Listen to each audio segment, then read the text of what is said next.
नमस्कार, मैं हूं आपके साथ हिमानी नैथानी। सुबह के 7 बजने को हैं और हमेशा की तरह लेकर हम हाजिर हैं फटाफट खबरों के सफर को। तो आइए शुरुआत करते हैं फटाफट खबरों के सफर की।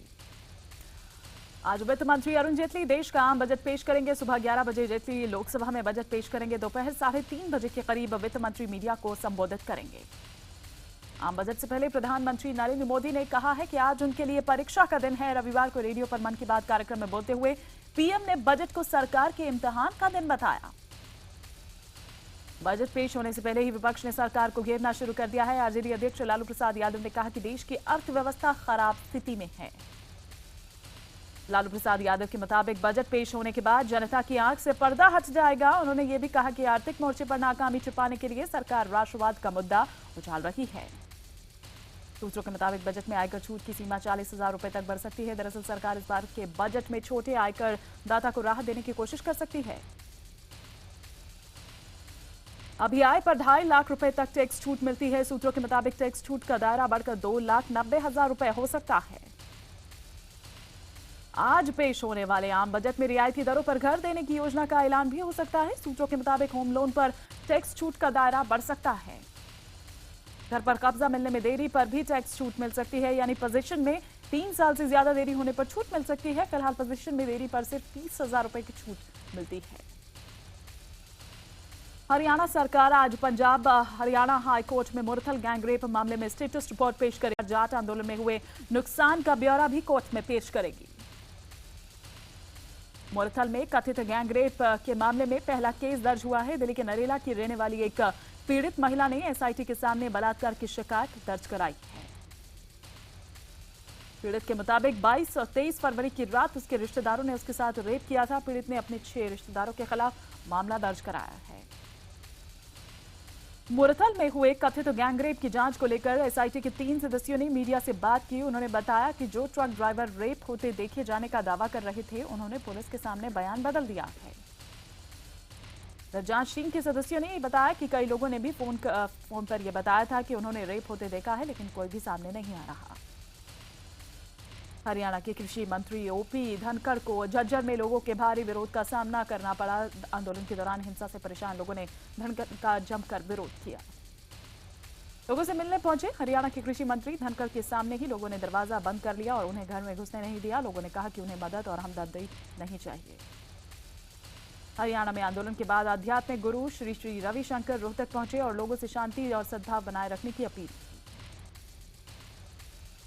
इस दौरान श्री श्री रविशंकर ने कहा कि हर समाज में गलत लोग होते हैं और गलत लोगों को सजा मिलनी चाहिए। उन्होंने ये भी कहा कि हमें दिलों को जोड़ना है, घावों पर मरहम लगाना है।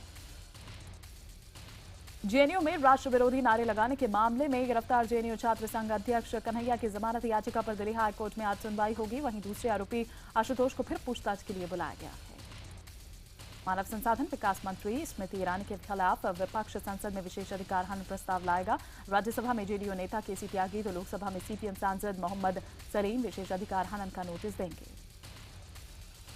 विशेष अधिकार हनन का प्रस्ताव लाने वाले सांसदों का आरोप है कि रोहित वेमुला मामले में स्मृति ईरानी ने संसद को गुमराह किया है। कांग्रेस प्रवक्ता मनीष तिवारी ने स्मृति ईरानी पर निशाना साधते हुए कहा कि संसद में जो उन्होंने भाषण दिया वो नाटक था। जेएनयू नारेबाजी कांड में कन्हैया और उमर के साथ अब कांग्रेस उपाध्यक्ष राहुल गांधी, अजय माकन, दिल्ली के मुख्यमंत्री अरविंद केजरीवाल, सीपीएम महासचिव सीताराम येचुरी और केसी त्यागी पर भी देशद्रोह का मुकदमा दर्ज किया गया है। याचिका की सुनवाई करते हुए आंध्र प्रदेश के रंगारेड्डी कोर्ट ने पुलिस को आदेश दिया है। केसी त्यागी ने इसके बाद ये कहा है कि ये उन्हें आपातकाल के दिनों की याद दिलाता है। दिल्ली के मुख्यमंत्री अरविंद केजरीवाल ने एक बार फिर जेएनयू नारों के मामले में बयान देते हुए कहा कि देश के खिलाफ नारे लगाने वालों को गिरफ्तार क्यों नहीं किया जा रहा। बरेली में किसानों को संबोधित करते हुए पीएम मोदी ने कई अहम घोषणाएं की। पीएम ने कहा कि पहले 5-5 साल तक बीमा नहीं मिलता था, लेकिन अब समय से पहले ही भुगतान किया जाएगा। पीएम ने यह भी कहा कि 14 अप्रैल को बाबा साहब अंबेडकर के जन्मदिवस पर किसानों के बाजार के लिए ई प्लेटफॉर्म बनाया जा रहा है, तो वहीं 2022 में किसानों की आय दोगुना करने के लिए काम हो रहा है। यूपी के कैबिनेट मंत्री आजम खान ने यह कहा है कि पीएम की रैली किसान रैली नहीं, राजनीतिक रैली थी। वहीं आरएलडी अध्यक्ष जीत सिंह ने यह कहा है कि पीएम ने सिर्फ भाषण दिया, कोई रास्ता नहीं दिखाया। प्रधानमंत्री मोदी ने 17वीं बार देश के लोगों से रेडियो पर मन की बात की। 10वीं और 12वीं बोर्ड की परीक्षा देने वाले छात्रों को शुभकामनाएं देते हुए पीएम ने कहा कि अनुशासन सफलता को मजबूत बनाने की एक आधारशिला है। पीएम ने मन की बात में कहा कि छात्रों को दूसरे से स्पर्धा करने के बजाय खुद से स्पर्धा करनी चाहिए और आशाओं के बोझ तले दबने की बजाय अपना लक्ष्य खुद निर्धारित करना चाहिए। प्रधानमंत्री नरेंद्र मोदी की मन की बात में पहली बार खेल जगत की दो बड़ी हस्तियां सचिन तेंदुलकर और विश्वनाथन आनंद शामिल हुए। मन की बात में सचिन तेंदुलकर ने छात्रों को सलाह दी कि अपने लिए खुद टारगेट सेट करें और दूसरों की उम्मीदों के दबाव में न आए। वहीं विश्वनाथन आनंद ने यह भी कहा कि छात्र परीक्षा के वक्त ज्यादा तनाव में न आए, अपनी नींद पूरी करें और खाने पर विशेष ध्यान दें। कर्नाटक में बीजेपी सांसद अनंत कुमार हेगड़े ने इस्लाम को लेकर विवादित बयान दिया है। हेगड़े ने कहा कि इस्लाम ही दुनिया भर में फैले आतंकवाद की जड़ है। बीजेपी सांसद अनंत हेगड़े ने यह भी कहा कि जब तक दुनिया से इस्लाम का खात्मा नहीं होगा, आतंकवाद को खत्म करना मुश्किल है। यूपी के कैबिनेट मंत्री आजम खान ने एक बार फिर अपनी ही पार्टी पर निशाना साधते हुए कहा कि देवबंद और मुजफ्फरनगर में उनके ना जाने के चलते ही पार्टी उपचुनावों में दोनों सीटें हार गई। नाबालिग लड़की का अपहरण कर रेप करने के आरोपी विधायक राजवल्लभ यादव के घर की कुर्की हो गए। कुर्की की कार्रवाई राजवल्लभ यादव के पैतृक घर इंग्लिश गांव में हुई। इस बीच पीड़ित लड़की ने विधायक राजवल्लभ और उसके घर को पहचान लिया है। आपको बता दें कि पीड़ित की शिकायत के बाद से आरोपी विधायक फरार चल रहे हैं। 5 फरवरी को हुए एलजेपी नेता ब्रजनाथी सिंह हत्याकांड मामले में फरार चल रहे नामजद अभियुक्तों के घर की कुर्की की गई। बीएचपी नेता अरुण माहौर की शोक सभा आगरा के रामलीला मैदान में आयोजित की गई। शोक सभा में साध्वी प्राची, केंद्रीय राज्य मंत्री रामशंकर कठेरिया, बीजेपी सांसद बाबूलाल चौधरी समेत कई बीएचपी नेता शामिल हुए। बता दें कि बीते गुरुवार को आगरा में बीएचपी नेता की गोली मारकर हत्या कर दी गई थी। हत्या के बाद से ही आगरा में लगातार तनाव का माहौल बना हुआ है। महाराष्ट्र के वर्धा जिले के हजारों किसानों ने नागपुर संघ मुख्यालय के बाहर विरोध प्रदर्शन किया। इस दौरान कई किसानों ने आत्मदाह करने की भी कोशिश की। पुलिस ने प्रदर्शन कर रहे 300 से ज्यादा किसानों को हिरासत में ले लिया। वहीं किसानों के समर्थन में उतरे 50 कांग्रेसी कार्यकर्ताओं को भी हिरासत में ले लिया गया। हालांकि बाद में सभी को छोड़ दिया गया। 14 राज्यों की मुस्लिम महिलाओं ने दिल्ली के जंतर मंतर पर विरोध प्रदर्शन किया। मुस्लिम महिलाओं ने संवैधानिक अधिकार, सामाजिक सुरक्षा और सच्चर कमेटी की सिफारिशों को लागू करने की मांग की। इसके अलावा प्रदर्शन कर रही मुस्लिम महिलाओं ने बराबरी के दर्जे की मांग के अलावा तलाक के बाद रहने के लिए एक शेल्टर होम की भी मांग की। देहरादून में हुए सीडब्ल्यूई की फाइट में ग्रेट खली ने कनाडा की ब्रॉडी स्टिल को हरा दिया। खली ने 3 रेसलर्स को पटखनी देते हुए अकेले ही मुकाबला जीत लिया। रेसलिंग के दौरान बीच में एक बार खली को विरोधी रेसलर्स ने बुरी तरह मारा भी। खली को वो स्ट्रेचर पर ले जाया जा रहा था कि तभी वो लौटे और फिर रिंग में उतरकर उन्होंने ब्रॉडी और उसके साथियों की पिटाई कर दी। इससे पहले हुई लड़ाई में ब्रॉडी और उनके साथियों ने धोखे से खली को मारा था, जिसके चलते उन्हें अस्पताल में भर्ती होना पड़ा। खली के मुकाबले को देखते हुए स्टेडियम में दर्शकों की भारी भीड़ जमा थी। करीब 10,000 बच्चों समेत 30,000 लोगों ने खली और ब्रॉडी स्टिल के बीच के इस मुकाबले को देखा। खली का मुकाबला खत्म होने के बाद स्टेडियम में पत्रकारों और पुलिस के बीच भिड़ंत हो गई। इस दौरान हाथापाई में एक पत्रकार बेहोश हो गया। भारतीय वायुसेना के सबसे बड़े युद्धाभ्यास आयरन फेस्ट के तैयारियां जोरों पर हैं। इस बार के आयरन फेस्ट में देश में विकसित हल्का लड़ाकू विमान तेजस सबसे आकर्षण का केंद्र होगा। तैयारी के दौरान विमानों के फौलादी प्रहार से थार का रेगिस्तान गूंज उठा है। 3 साल बाद होने जा रहे आयरन फेस्ट के तहत पोखरण में लगातार युद्धाभ्यास चल रहा है। इस युद्धाभ्यास में वायुसेना के 13 तरह के जो विमान हैं और 7 तरह के हेलीकॉप्टर के अलावा मानव रहित विमान अपना जलवा बिखेरेंगे। 18 मार्च को इसे देखने के लिए राष्ट्रपति और प्रधानमंत्री समेत कई देशों के राजदूत पहुंचेंगे। दिल्ली के पानी में अमोनिया का स्तर घटने में कुछ वक्त लग सकता है। अमोनिया बढ़ने के चलते रविवार से 2 वाटर ट्रीटमेंट प्लांट बंद हैं। इससे कई इलाकों में पीने के पानी का संकट बढ़ गया है। तो वाटर ट्रीटमेंट प्लांट बंद होने की वजह से दिल्ली का इंद्रलोक, शास्त्री नगर, आजाद मार्केट के आसपास का इलाका प्रभावित हुआ है। हालांकि सरकार का दावा है कि बहुत जल्द लोगों को इस परेशानी से निजात मिल जाएगी। 251 रुपये में मोबाइल फोन देने का दावा करने वाले रिंगिंग बेल कंपनी की ने ग्राहकों से पैसे लौटाने शुरू कर दिए हैं। अब मोबाइल देने के बाद ही पैसे लेने का फैसला किया गया है। हरियाणा के सोहना में ट्रांसफार्मर में आग लगने के बाद आसपास जो रहने वाले लोग हैं उनमें हड़कंप मच गया। आग ट्रांसफार्मर में जो तेल भरे होने के चलते लगी, जिसके बाद स्टोर में रखे कई और ट्रांसफार्मर जो हैं वो फटने लगे। ट्रांसफार्मर में हो रहे विस्फोट की आवाज सुनकर आसपास रहने वाले लोग वहां इकट्ठा हो गए। विस्फोट इतना तेज था कि कई घरों के शीशे चटक गए। इलाहाबाद में एक गेस्ट हाउस में बनी दुकान में आग लगने के बाद अफरा तफरी मच गई। आग ने दुकान और गेस्ट हाउस को पूरी तरह जला दिया। फिरोजाबाद में एक पब्लिक स्कूल की 3 कारों में अचानक आग लगने से हड़कंप मच गया। आग लगने की वजह गैस की अवैध रिफिलिंग बताई जा रही है। यूपी के उन्नाव में काली मिट्टी ट्रेनिंग सेंटर में जहरीला भोजन खाने से 59 ट्रेनी दारोगा बीमार हो गए। घटना से गुस्साए ट्रेनी दारोगाओं ने सड़क जाम कर दी और आने जाने वालों से मारपीट भी की। जौनपुर लखनऊ हाईवे एक पुलिस चौकी झोपड़ी में चल रही है। इस चौकी पर 29 गांव में रहने वाली 50,000 की आबादी की जिम्मेदारी है। यहां एक दारोगा, 2 हेड कांस्टेबल और 10 पुलिस जवानों की तैनाती है। मध्य प्रदेश के उज्जैन में आयोजित होने वाले दुनिया के सबसे बड़े धार्मिक और आध्यात्मिक मेले सिंहस्थ महाकुंभ में साधु संतों का संसार सजने लगा है। कुंभ में कुछ साधु तपती दोपहर में अपने आसपास आग प्रज्वलित कर और सिर पर मिट्टी के घड़े में दहकते अंगारे भरकर ईश्वर की आराधना करते नजर आए, तो कुछ अपना एक हाथ ऊपर कर साधना करते नजर आए। संगम नगरी इलाहाबाद में त्रिवेणी महोत्सव के अंतिम दिन फिल्मी सितारों ने जलवा बिखेरा। कार्यक्रम में अभिनेत्री जरीन खान और अमीषा पटेल ने डांस कर दर्शकों को झूमने पर मजबूर कर दिया। लखनऊ में पहले 2 दिवसीय स्ट्रीट फूड फेस्टिवल का आयोजन किया गया। इस फेस्टिवल में ईटीवी मीडिया पार्टनर हैं और फेस्टिवल में 50 से ज्यादा स्टॉल्स लगाए गए हैं, जिसमें लखनऊ का जायका नजर आया।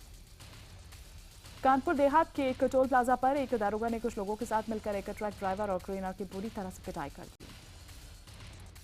अहमदाबाद में फेसबुक पर परेशान करने वाले एक शख्स की महिला ने पिटाई कर उसे सबक सिखाया। इस दौरान महिला के साथ उसका पति भी मौजूद था।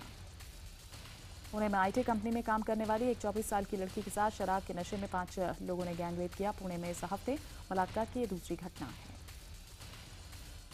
दरअसल 5 आरोपियों में से एक लड़की का दोस्त था, जिसने बेहोशी वाली दवा मिलाकर लड़की को पहले शराब पिलाई और अपने 4 दोस्तों के साथ मिलकर उसके साथ रेप किया। पुलिस ने 5 आरोपियों को गिरफ्तार कर लिया है। ज्यादा पैसे की चाहत में यूपी के ग्रेटर नोएडा में पेशे से 2 सॉफ्टवेयर इंजीनियर ने अपनी गर्लफ्रेंड के साथ मिलकर अपने ही चचेरे भाई का अपहरण कर लिया। अपहरणकर्ताओं ने अपने चाचा से 2 करोड़ रुपए की फिरौती मांगी। जब ये अपहरणकर्ता फिरौती की रकम लेने जा रहे थे, उसी वक्त पुलिस ने इन्हें धर दबोचा और 13 साल के मासूम लड़के को सकुशल इनके चंगुल से आजाद करा लिया। पंजाब के बटाला में छेड़छाड़ का विरोध करना एक महिला को भारी पड़ा। एक शादी समारोह के दौरान महिला से छेड़छाड़ की जा रही थी, जिसका विरोध करने पर गोली मारकर उसकी हत्या कर दी गई। बताया जा रहा है कि महिला को छेड़ने वाले युवकों ने शराब पी हुई थी। पुलिस ने इस मामले में 2 आरोपियों को हिरासत में लेकर जांच शुरू कर दी।